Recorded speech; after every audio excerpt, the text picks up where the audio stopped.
5 நாள் கட்சி ஆரம்பித்தவன் எல்லாம் முதலமைச்சராக வேண்டும் என்று எண்ணுகிறார். ஒரு சினிமா கவர்ச்சி இருந்தால் போதும், பின்னால் ஒரு சாதிய பின்புலம் இருந்தால் போதும், ஒரு மதத்தினுடைய வெறி இருந்தால் போதும், ஒரு அரசியல் கட்சியை நடத்த முடியும், அதிகாரத்தை கைப்பற்ற முடியும் என்கிற அரசியல் சூழ்நிலை மாறி இருக்கின்ற போது அவ்வளவு தைரியமான ஒரு வார்த்தையை ஒரு அமைச்சர், அவர் அருகே மாநிலம் தெரியுமா உங்களுக்கு? அந்த ஒரிசா மாநிலம், அந்த ஊர்ல போய் ஒரு 10 நாள் நீங்க இருந்துட்டு வந்தீங்கன்னா வாழ வேண்டும் என்கிற ஆசையே உங்களுக்கு போயிடும். இந்தியாவில் இருக்கின்ற முதலமைச்சர்கள் பாஜகவினுடைய கொள்கையை ஆதரித்த முதலமைச்சருடைய எதிர்காலத்தை இன்று பார்க்கிறோம், அவருடைய நிகழ்காலத்தை பார்க்கிறோம். நவீன் பட்நாயக் பாஜகவோடு போனார், அதிகாரத்தை இழந்தார், ஆட்சி இழந்தார். தெலுங்கானாவில் முதல்வர் சந்திரசேகர் ராவ் பாஜகவோடு இருந்தார், அதிகாரத்தை இழந்தார், ஆட்சி இழந்தார். ஜெகன்மோகன் ரெட்டி அதிகாரத்தை இழந்தார், ஆட்சி இழந்தார். இருக்கிற எடப்பாடி பழனிசாமி இருக்கிற கட்சியை தொலைத்து விட்டு நடுத்தருவில் நிற்கிறார். என்னடா டாஸ்மாக்ல ரைடு 1000 கோடி, அப்படிப்பட்ட வழக்குகளுக்கெல்லாம் பயந்து அடிபணியக்கூடிய தலைமை திராவிட முன்னேற்ற கழகத்தினுடைய தலைமையும் அல்ல, தளபதி ஸ்டாலின் அவர்களும் அல்ல. தங்கம், வைரம், வெள்ளி தள்ளுபடி திருவிழா. தங்க நகைகள் சேதாரம் 1% குறைவு, வைர நகைகள் கேரட்டுக்கு 5000 குறைவு. உங்க லலிதால விலையை கம்பேர் பண்ணுங்க, எங்க கம்மியோ அங்க வாங்குங்க.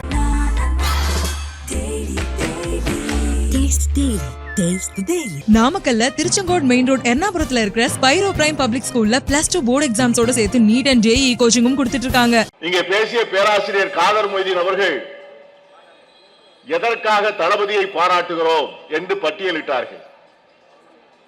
எனக்கு பின்னாலே பேச இருக்கின்ற நம்முடைய எழுச்சி தமிழர் திருமாவளவன் அவர்கள் ஏன் முதலமைச்சரை வாழ்த்த இருக்கிறோம் என்பதை வரிசையாக சொல்ல இருக்கிறார்கள். திராவிட முன்னேற்ற கழகத்தின் சார்பாக வாழ்த்துகின்ற நண்பர்களோடு சேர்ந்து திராவிட முன்னேற்ற கழகத்தோடு கொள்கை ரீதியாக, தத்துவ ரீதியாக ஒரு அரசியல் பயணத்தில் அவர்களோடு தொடர்ந்து பயணிக்கின்ற நம்பிக்கைக்குரிய நண்பர்களாக நாங்கள் கலந்து கொண்டு இந்த தோழமையை உறுதி செய்து இந்த பயணம் எதிர்காலத்திலே தமிழகத்திற்கு மட்டுமல்ல அகில இந்தியாவிற்கே வழிகாட்டும் என்கிற அந்த பெருமையோடு உங்களோடு இருக்கிறோம் என்று சொல்வதற்காக வந்திருக்கிறோம். என் அருமை நண்பர்களே, பிறந்த நாள் எல்லோருக்கும் வருகிறது. ஆண்டொன்று போனால் வயதொன்று போகிறது. பிறந்த நாள் என்று எல்லோரும் எல்லாவற்றிற்கும் வாழ்த்து சொல்வதில்லை. ஒரு சிலருக்கு என்று பிறந்த நாள் என்று தெரியாமலேயே சில பேர் மறைந்து போகிற நாட்களை எல்லாம் பார்க்கிறோம். அவரிடம் கேட்டால் என்று பிறந்தார் என்று கேட்டால் பலருக்கு தெரியாது, பிறந்த நாள் தேதி தெரியாது. சிலருக்கு குடும்பத்தோடு பிறந்த நாள் முடிந்துவிடும். சில பேருக்கு ஒரு சின்ன நட்பு வட்டம், அந்த வட்டத்தோடு அந்த பிறந்த நாள் கொண்டாட்டத்துடைய மகிழ்ச்சிகள் முடிந்துவிடும். சில பேரை அவர்கள் சார்ந்த சாதியினர் கொண்டாடுவார்கள், சில பேருக்கு அவர்கள் சார்ந்த மதத்தை சார்ந்தவர்கள் கொண்டாடுவார்கள். ஆனால் என் அருமை நண்பர்களே, வரலாற்றிலே ஒரு சிலருடைய பிறந்த நாட்களைத்தான் சமூகம், ஒட்டுமொத்த சமூகம் கொண்டாடுகின்ற நாளாக பார்க்கிறது. அப்படிப்பட்ட பிறந்த நாளாக இன்று நம்முடைய முதலமைச்சருடைய பிறந்த நாள் மாறியிருக்கிறது. இன்று பிறந்த நாள் கொண்டாடுகிற முதலமைச்சரை நாம் வாழ்த்துகிறோம் என்று சொன்னால் முதலமைச்சராக இருக்கிறார் என்பதற்காக அல்ல. யாரெல்லாமோ முதலமைச்சராக இருந்திருக்கிறார்கள். எடப்பாடி கூட முதலமைச்சராக இருந்திருக்கிறார், பன்னீர்செல்வம் கூட முதலமைச்சராக இருந்திருக்கிறார், ஜானகி ராமச்சந்திரன் கூட முதலமைச்சராக இருந்தார், ஜெயலலிதா கூட முதலமைச்சராக இருந்தார். ஆகவே முதலமைச்சராக இருப்பது மட்டுமே பிறந்தநாள் கொண்டாடுவதற்கான தகுதி அல்ல.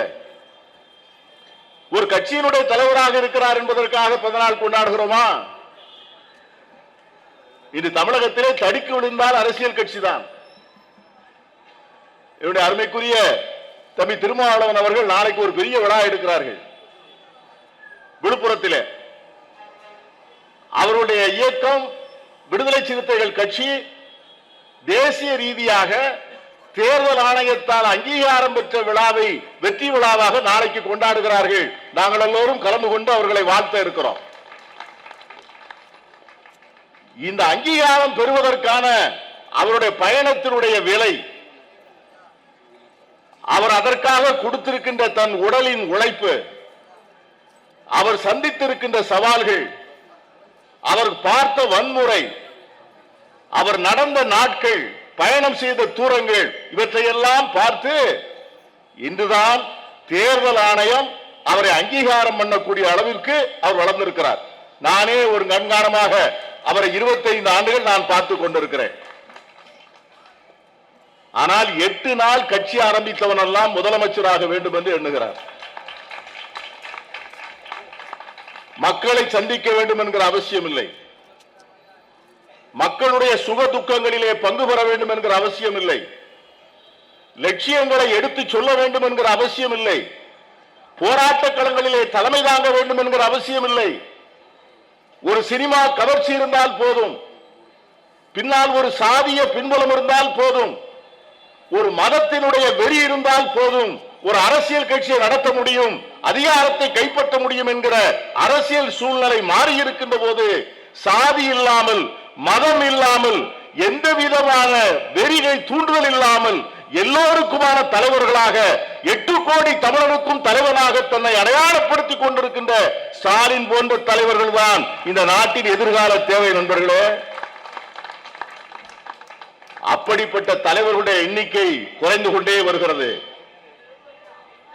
சாதிய பின்புலங்கள் இல்லாத தலைவர்கள், மதவெறியை ஊட்டாத தலைவர்கள், சமூகத்திலே பிளவுகளை ஏற்படுத்தாத தலைவர்கள், சமூகத்திலே வெறுப்பை வளர்க்காத தலைவர்கள், சமூகத்தை ஒன்றுபடுத்துகின்ற தலைவர்கள், மாறுபட்ட கருத்துக்கள் இருந்தாலும் எல்லோரையும் அழைத்து செல்கின்ற தலைவர்கள், அதிகாரத்தை பங்கு போட்டு கொடுப்பதற்கு தயாராக இருக்கின்ற தலைவர்கள், மாற்று கருத்தை மதிக்கக்கூடிய தலைவர்கள் குறைந்து கொண்டே வருகிறார்கள். இது ஜனநாயகத்தினுடைய எதிர்காலத்திற்கு மிகப்பெரிய அச்சுறுத்தல். இன்று எதற்காக முதலமைச்சரை நாம் கொண்டாடுகிறோம்? அப்படிப்பட்ட ஒரு தலைமை செழிக்க வேண்டும், அப்படிப்பட்ட ஒரு தலைமை மேலும் மேலும் வலிமை பெற வேண்டும், அப்படிப்பட்ட தலைமையினுடைய பெருமை இன்னும் இன்னும் உயர வேண்டும், அப்படிப்பட்ட தலைமையுடைய செல்வாக்கு ஒவ்வொரு நாளும் தாக்கமும் வீச்சும் அதிகரிக்க வேண்டும் என்பதனால்தான் இதை போன்ற வாழ்த்தரங்கங்கள். இந்த வாழ்த்தரங்கத்திலே அவருக்கு 100 ஆண்டு வாழ்க என்று வாழ்த்து சொல்வதற்கு மட்டுமல்ல, நீண்ட நாட்கள் நோய் நொடி இல்லாமல் நீங்கள் வாழ வேண்டும், மனைவி மக்களோடு குடும்பத்தோடு பேர குழந்தைகளோடு வாழ வேண்டும் என்று வாழ்த்துகின்ற ஒரு பாச திருவிழாவாக இந்த விழாவை நடத்தவில்லை. மாறாக இதை ஒரு கொள்கை முழக்க திருவிழாவாக நம்முடைய முதல்வர் நடத்த வேண்டும் என்று கேட்டிருக்கிறார். அருமையா சொன்னார் நம்முடைய பேராசிரியர். கலைஞரை விட ஒருபடி அதிகம் என்று சொல்கிறார். நானே கொஞ்சம் தடுமாறி போனேன் அப்படி. ஏன்னா அவர் வார்த்தையை ஒவ்வொரு வார்த்தையும் ஒரு அளந்து அளந்து பேசக்கூடிய அற்புதமான பெரிய மனிதர். உணர்ச்சி வசப்பட மாட்டார். யாரை பற்றியும் ஆதாயத்திற்காக புகழ்ந்து பேசுகின்ற அந்த மரபணுக்கள் அவருடைய மரபணுக்கள் அல்ல. உள்ளதை உள்ளபடி சொல்லி நேர்மையோடு எளிமையோடு வாழ்ந்து ஏறக்குறைய 60 ஆண்டு கால பொது வாழ்க்கையிலே பார்க்கின்ற ஒரு புனிதமான மனிதர் என்று நான் அடிக்கடி சொல்வேன். அவரும் சொன்ன நேரம் என்ன நேரம் தெரியுமா? இன்னைக்கு முழுவதும் நோன்பு நூற்று தன்னை முழுவதும் வருத்தி இந்த வயதிலே 14 மணி நேரம் உமிழ்நீரை கூட உண்ணாமல் நோன்பு இருந்த ஒரு மகா பெரிய மனிதர் அவர் சொல்லுகிறார் என்று சொன்னால், கலைஞரை விட ஒரு பெரிய மனிதர் என்று சொன்னால் அந்த வார்த்தை எவ்வளவு பெரிய வார்த்தை. அதுக்கு என்ன பொருள் தெரியுமா? கலைஞர் சந்தித்த இந்தியா வேறு, கலைஞர் பார்த்த இந்தியா மகாத்மா காந்தியின் இந்தியா, கலைஞர் பார்த்த இந்தியா நேருவினுடைய இந்தியா, கலைஞர் பார்த்த இந்தியா இந்திரா காந்தியினுடைய இந்தியா, கலைஞர் பார்த்த இந்தியா அடல் பிகாரி வாஜ்பாய் கண்ட இந்தியா. ஆனால் இன்று நம்முடைய தளபதி ஸ்டாலின் சந்திக்கிற இந்தியா மோடியினுடைய இந்தியா, அமித்ஷாவினுடைய இந்தியா, RSS என்கிற இயக்கத்தினுடைய நச்சு வேர்கள் நாடு முழுவதும் பரவி இருக்கிற இந்தியா. பார்த்தாலே பயம் வருகிறது, எதிர்த்து பேசுவதற்கு தயக்கம். அருமைக்குரிய தம்பி வீராசாமி கலாநிதி சிவராமன் சொன்னா பாருங்க, என்கிட்ட பேசினார் வந்த உடனே, அண்ணே நீங்க எல்லாம் கொடுத்து வச்சவங்க அண்ணா. என்ன தம்பி நீங்க எல்லாம் இப்ப பாராளுமன்றத்தில் இல்ல, மகிழ்ச்சியா இருங்க. நீங்க இருந்த பாராளுமன்றம் வேறு, நாங்கள் இருந்த பாராளுமன்றம் வேறு. பாராளுமன்றத்திற்கு உள்ளே இருக்கிற ஒவ்வொரு நேரமும் ஏன் இங்கே வந்திருக்கிறோம் என்கிற உணர்வு எங்களுக்கு இருக்கிறது. இதை விட்டு எப்பொழுது ஓடுவோம் என்று நினைக்கிறோம். ஒரு பாராளுமன்ற உறுப்பினர் என்கிற அங்கீகாரம் இல்லை, மரியாதை இல்லை. இறையாண்மை உள்ள ஒரு இந்திய தேசத்திலே ஏறக்குறைய 20 லட்சம் மக்கள் வாக்களித்து இந்த நாடாளுமன்ற உறுப்பினராக அனுப்பி அந்த டெல்லி பட்டணத்திலே உட்கார்ந்த நாட்கள் நான் எண்ணி பார்க்கிறேன். ஒரு நாடாளுமன்ற உறுப்பினர் என்று சொன்னால் we will call the prime minister Mr. Prime Minister. மன்மோகன் சிங்கை பார்த்திருக்கிறோம், நரசிம்மராவை பார்த்திருக்கிறோம், இந்திரா காந்திக்கு மொழிபெயர்த்திருக்கிறேன், நரசிம்மராவுக்கு மொழிபெயர்த்திருக்கிறேன், ராஜீவ் காந்திக்கு மொழிபெயர்த்திருக்கிறேன். அந்த பிரதமரின் பக்கத்தில் நிற்பதே ஒரு பெருமை, ஒரு பாரம்பரியம், ஒரு வரலாறு, ஒரு சரித்திரம். இன்னைக்கு ஒரு சாதாரண மந்திரி தர்மேந்திர பிரதான் அந்த ஆள் என்ன சொல்றான்னு கேட்டீங்கன்னா, தமிழ்நாட்டிலே இருந்து தேர்ந்தெடுக்கப்பட்ட மக்கள் நாடாளுமன்ற உறுப்பினர்களை பார்த்து அன்சிவிலைஸ்.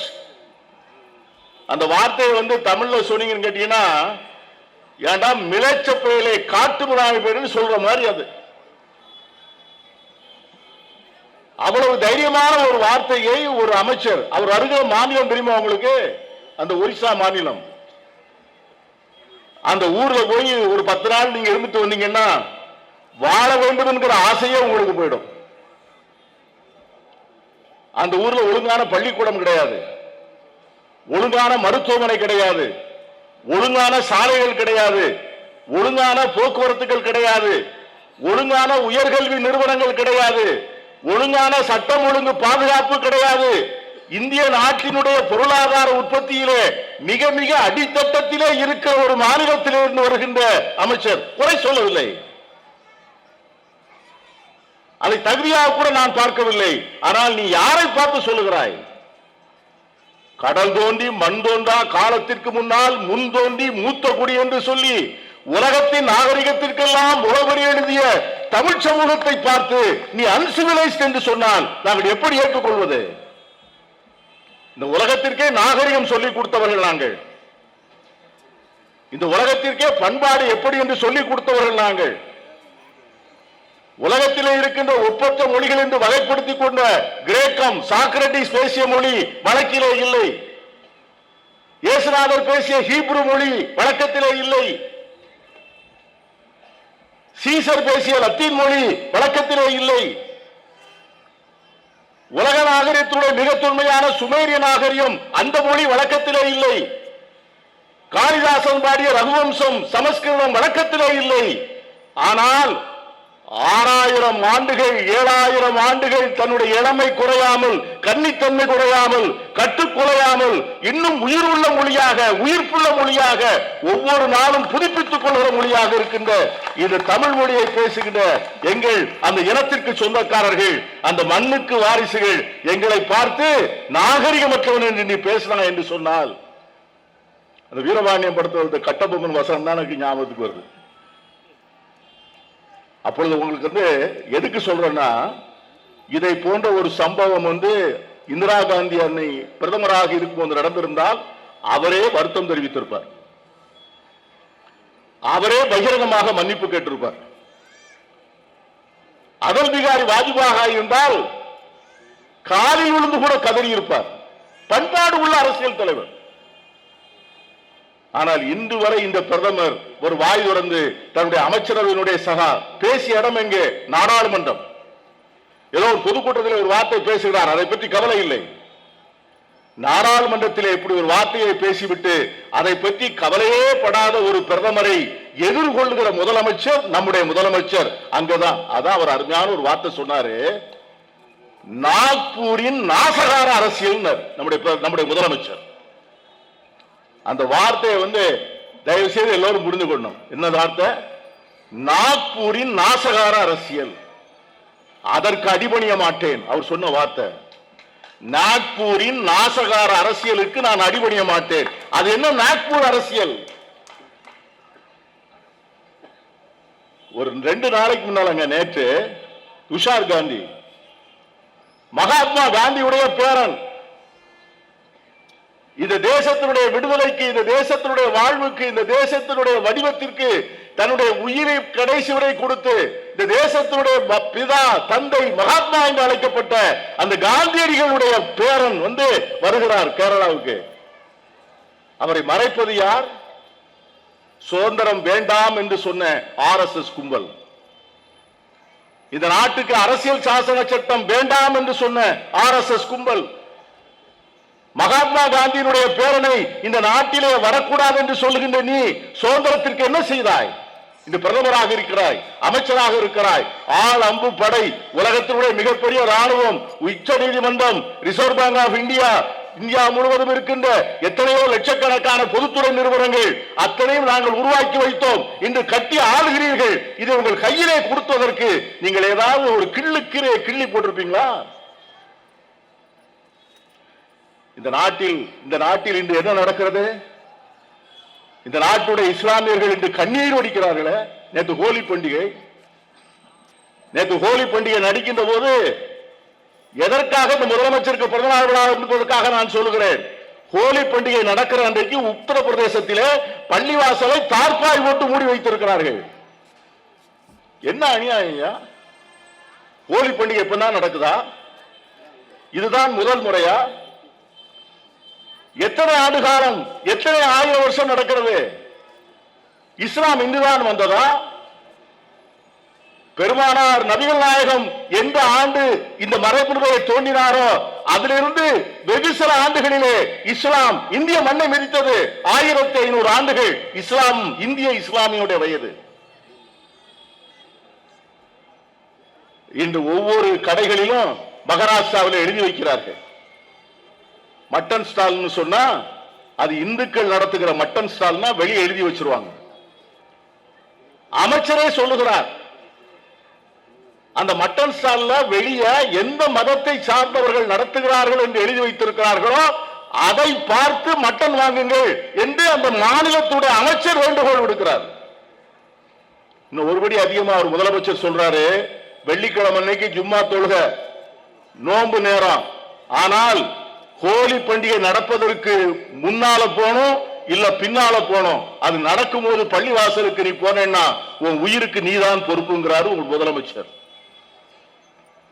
இப்படிப்பட்ட இந்தியாவிலே ஹஜ் போகிற இஸ்லாமியர்களுக்கு 66 கோடி ரூபாயில் விமான நிலையத்திற்கு அருகிலே ஹஜ் மாளிகை கட்டி கொடுக்கிற முதலமைச்சர் நம்முடைய முதலமைச்சர். இதுதான் பிறந்தநாள் விழாவினுடைய நாம் எதற்காக கொண்டாடுகிறோம் என்பதற்கான காரணம். ஒரு முதலமைச்சர் பணக்காரர்களுக்கு மட்டுமான முதலமைச்சர் அல்ல, பெரும் சாதிக்காரர்களுக்கான முதலமைச்சர் அல்ல, இந்த சாதி மெஜாரிட்டி அவர்களுக்கு சார்பாக இருக்கிறேன் என்பது அல்ல. யாருக்கு குரல் இல்லையோ, யார் ஜனநாயகத்திலே மிகவும் நலிந்தவர்களாக இருக்கிறார்களோ, யாருக்கு அரசாங்கத்தினுடைய உதவியும் பாதுகாப்பும் தேவைப்படுகிறதோ அவர்களோடு பாதுகாப்பாக இருப்பதுதான் ஒரு பண்பட்ட முதலமைச்சர். இன்னைக்கு அவர்தான் குரல் கொடுக்கிறார். இன்னைக்கு இந்தியாவில் எந்த மாநில முதலமைச்சருக்கும் அந்த தைரியம் இல்லை. ஏன் பயம்? நமக்கு கமலஹாசன் சொல்வார்ல, அதை பார்த்தா பயம், இதை பார்த்தா பயம், ஓடுறத பார்த்தா பயம், நிக்கிறத பார்த்தா பயம். 3 மாசத்துக்கு முன்னாலே எடப்பாடி என்ன பேசினார்? இந்த எலெக்ஷன்ல எந்த எலெக்ஷன்லையும் பாஜகவோடு எனக்கு ஒட்டும் கிடையாது, உறவும் கிடையாது, அதிமுக சேராதுன்னு பேசிய இதே எடப்பாடி பழனிசாமி இன்னைக்கு என்ன பேசுகிறார்? ஆந்திராவுடைய முதலமைச்சர் என்ன பேசுகிறார்? ஆந்திராவுடைய துணை முதலமைச்சர் என்ன பேசுகிறார்? இந்தியாவில் இருக்கின்ற முதலமைச்சர்கள் பாஜகவினுடைய கொள்கையை ஆதரித்த முதலமைச்சருடைய எதிர்காலத்தை இன்று பார்க்கிறோம். அவருடைய நிகழ்காலத்தை பார்க்கிறோம். நவீன் பட்நாயக் பாஜகவோடு போனார், அதிகாரத்தை இழந்தார், ஆட்சி இழந்தார். தெலுங்கானாவில் முதல்வர் சந்திரசேகர் ராவ் பாஜகவோடு இருந்தார், அதிகாரத்தை இழந்தார், ஆட்சி இழந்தார். ஜெகன்மோகன் ரெட்டி அதிகாரத்தை இழந்தார், ஆட்சி இழந்தார். இங்க இருக்கிற எடப்பாடி பழனிசாமி இருக்கிற கட்சியை தொலைத்து விட்டு நடுத்தருவிலே நிற்கிறார். ஆனால் கொள்கையை சுமந்த ஸ்டாலின் ஆட்சியும் அதிகாரம் இருந்தாலும் சரி இல்லாவிட்டாலும் சரி 8 கோடி தமிழ் மக்களுடைய நெஞ்சத்திலே நீங்காத இடத்தை பெற்ற தலைவராக இருக்கிறார். அதனால்தான் நாம் இன்று எல்லோரும் ஒன்றாக இருக்கிறோம். இந்த இனத்தையும் இந்த இனத்துடைய மாண்பையும் இந்த மொழியையும் இந்த மொழியினுடைய பெருமையினையும் தமிழ்நாட்டையும் தமிழ்நாட்டின் வளங்களையும் பாதுகாத்து நம் உரிமைகளை கொண்டாடக்கூடிய ஒரு முதலமைச்சர் வேண்டும் என்பதற்காகத்தான் இந்த முதலமைச்சர் இன்னும் வாழ வேண்டும், வளர வேண்டும், இன்னும் அவர் பெருமை உயர வேண்டும் என்று தூக்கி பிடிக்கிறோம். உரிமையெல்லாம் விட்டு கொடுத்துட்டு போக முடியாது. எப்படி தைரியம் இருந்தாலும் ஒரு அமைச்சர் பேசுவார், நீ இந்த நடத்தில் பணம் தரமாட்டேன்னு சொல்வதற்கு நீ யார்? எங்கிட்ட வாங்கின வரி பணம், என்னிட்ட வசூல் பண்ண வரி பணம். எங்கள் வீட்டு பெண்கள், எங்கள் வீட்டு தம்பியர், எங்கள் வீட்டு தங்கையர் நாள் முழுவதும் உழைத்து பங்குகிற ஒவ்வொரு சோப்பு, ஒவ்வொரு சேலை, ஒவ்வொரு ரவிக்க துணி, தகவல் வைக்கிற பொட்டு, கழுத்துல போட்டிருக்கிற கவரிங் நகை அத்தனைக்கும் உனக்கு ஜிஎஸ்டி. இன்னைக்கு ஊப்பியில் ஒருத்தர் எழுதுறார், உத்தரப்பிரதேசத்தில் பத்திரிகையாளர் எழுதுகிறார், உத்தரப்பிரதேசக்காரர்களே தயவு செய்து சிந்தித்து பாருங்கள், இங்கே போடக்கூடிய இவ்வளவு பெரிய சாலைகள் யாருடைய பணம் என்று சொன்னால் தமிழ்நாட்டு மக்கள் கட்டுகிற வரி பணம் என்று எழுதுகிறார். உத்தரப்பிரதேசத்தில் போடுகிற சாலை, உத்தரப்பிரதேசத்தில் கட்டுகிற விமான நிலையம், 100 கிலோமீட்டருக்கு ஒரு விமான நிலையம் அமைக்கிறீர்கள், அங்கே யாருடைய பணம்? தமிழ்நாட்டுக்காரன் கொடுக்கிற வரி பணம். இதை ஏன் என்று கேட்பதற்கு ஸ்டாலின் போன்ற ஒரு முதலமைச்சர் இல்லை என்று சொன்னால் தமிழ்நாட்டின் நிலைமை என்ன ஆகும்? அதுக்காகத்தான் பிறந்த நாள் கொண்டாடுகிறோம். அதிகாரத்தில் இருக்கார் என்பதற்காக அல்ல, பதவியிலே இருக்கிறார் என்பதற்காக அல்ல. இந்த சமூகத்தினுடைய உரிமைகளையும், இந்த சமூகத்தினுடைய அடையாளங்களையும், இந்த மொழியினுடைய கலாச்சார பிரிவுகளையும் கட்டி காப்பதற்காக என்ன விலை கொடுப்பதற்கும் ஒரு தலைவன் தயாராக இருக்கிறான் என்பதற்காகத்தான் அந்த என்னடா டாஸ்மாக்ல ரைடு 1000 கோடி கேக்குற என்ன சொன்ன? 2G ஸ்கீம்ல என்ன சொன்ன? 1,76,000 கோடின்னு போட்டு காமிச்சான். 1,76,000 கோடி என்று போட்ட உடனே டீ கடையில் உட்கார்ந்து எல்லாரும் பேப்பர் எடுத்து போட்டான். 1,76,000 கோடிக்கு எத்தனை சைபர்னு போட்ட உடனே சைபர் எழுதி பார்த்துட்டு பேனாவுக்கள் இவ்வளவு பணமா? என்ன ஆச்சு? மன்மோகன் சிங் அரசை நிலைகுலைய வைப்பதற்கான ஆயுதமாக அது பயன்படுத்தப்பட்டது. அன்னைக்கு கண்ட்ரோலர் என்ற ஆடிட்டர் ஜெனரலாக இருந்தாங்க வினோத் ராய், அந்த அறிக்கையை கொடுத்தவர் இன்று என்ன செய்கிறார்? இது இதே மோடி அரசாங்கத்திடம் பதவி பெற்று பதவியிலே இருக்கிறார். நீதிமன்றம் என்ன சொன்னது? கற்பனை கேட்டாத கதைகளை வைத்து வரைமுறையே இல்லாமல் புனைந்த ஒரு மிகப்பெரிய கட்டுக்கதை என்று அந்த 2G ஸ்கேமினுடைய தீர்ப்பிலே அந்த நீதிபதி எழுதி அந்த மூஞ்சில சிபிஐ மூஞ்சிலே இருந்து விட்டார். ஆனால் அரசாங்கம் போய்விட்டது. கூட்டணியினுடைய உறவுகள் சிதைந்தன. நாம் நாள்தோறும் கொண்டாடி வந்த நம்முடைய நண்பர்களை சிறையிலே பார்த்தோம். இந்த கொடுமைகளை எல்லாம் நடப்பதற்கு ஒரு சின்ன ஊழல் குற்றச்சாட்டை ஊதி பெரிதாக்கி ஒன்றுமே இல்லாதவற்றை இருப்பதை போல சித்தரித்து இந்த தேசத்துடைய கவனத்தை திசை திருப்பி மன்மோகன் சிங் அரசை ஊழல் ஊழல் என்று சொன்ன அந்த அண்ணா ஹசாரே எங்கே? அந்த கிரண் பேடி எங்கே? இந்த அர்ஜுன் கெஜ்ரிவால் எங்கே? இன்னைக்கு லோக் அதாலத், லோக்பால் அதெல்லாம் எங்கே? ஒரு தேர்தலோடு முடிந்து விட்டது. ஒரு 10 மாசத்திற்கு முன்னால் ஆற்று மணலே மண் அள்ளி விட்டார்கள் என்று இதே சிபிஐ எல்லா இடத்தையும் சோதனை விட்டது. ஆற்று மணல் அள்ளிய அந்த அருளை எல்லாம் பார்வையிட்டது. என்ன செய்தீர்கள்? என்ன வழக்கு? இன்று நீங்கள் பயங்காட்டுகிறீர்கள். ஆனால் ஒன்று மட்டும் நான் சொல்லுவேன், அப்படிப்பட்ட வழக்குகளுக்கெல்லாம் பயந்து அடிபணியக்கூடிய தலைமை திராவிட முன்னேற்ற கழகத்தினுடைய தலைமையும் அல்ல, தளபதி ஸ்டாலின் அவர்களும் அல்ல. அதை போன்ற மிரட்டல்கள், அதை போன்ற அச்சுறுத்தல்கள், ஒரு வழக்கை போட்டு 3 முறை ரைடு வந்து விட்டால் இந்த திராவிட முன்னேற்ற கழகம் அதனோடு இருக்கிற கூட்டணிகளும் கலகலத்து விடும் என்று நினைப்பீர்கள் என்று சொன்னால் இந்த கூட்டணி இன்னும் இறுகும், இன்னும் ஒற்றுமையாகும், இன்னும் வலுப்படுத்தப்படும், இன்னும் முன்னோடு வீரத்தோடு எழுந்திருப்போம். எங்களுடைய தலைவரும் இந்த கூட்டணியை வழிநடத்துகின்ற முதலமைச்சரும் எப்பொழுதும் இல்லாத வீரியத்தோடு விஸ்வரூபம் எடுப்பார். ஒவ்வொரு வழக்கு போட்ட பிறகும் விஸ்வரூபம் எடுப்பார். அதற்கான அறைகூவல் விடுக்கின்ற நாளாகத்தான் இந்த பிறந்தநாள் விழா. அதைத்தான் தைரியமாக சொல்லுகிறார். நாக்பூரின் நாசகார அரசியலுக்கு நானும் அடிபணிய மாட்டேன், என் சமூகத்தையும் அடிபணிய விட மாட்டேன் என்று தைரியமாக சொல்லுகிற ஒரு அருமையான தலைவர் நாம் காலத்திலே வாழ்கிறோம். அவரோடு இருப்போம், அவரை பலப்படுத்துவோம். அவர் மூலமாக தமிழகத்திற்கு விடியல் வரும் என்று சொல்லி வாய்ப்புக்கு நன்றி சொல்லி விடைபெறுகிறேன். நன்றி. தங்கம், வைரம், வெள்ளி தள்ளுபடி திருவிழா. தங்க நகைகள் சேதாரம் 1% குறைவு. வைர நகைகள் கேரட்டுக்கு 5000 குறைவு. உங்க லலிதால விலையை கம்பேர் பண்ணுங்க, எங்க கம்மியோ அங்க வாங்குங்க. Taste the Daily. நாமக்கல்ல திருச்செங்கோடு மெயின் ரோட் எர்ணாபுரத்துல இருக்கிற ஸ்பைரோ பிரைம் பப்ளிக் ஸ்கூல்ல +2 போர்டு எக்ஸாம்ஸோட சேர்த்து நீட் அண்ட் ஜேஇ கோச்சிங்கும் கொடுத்துட்டு இருக்காங்க.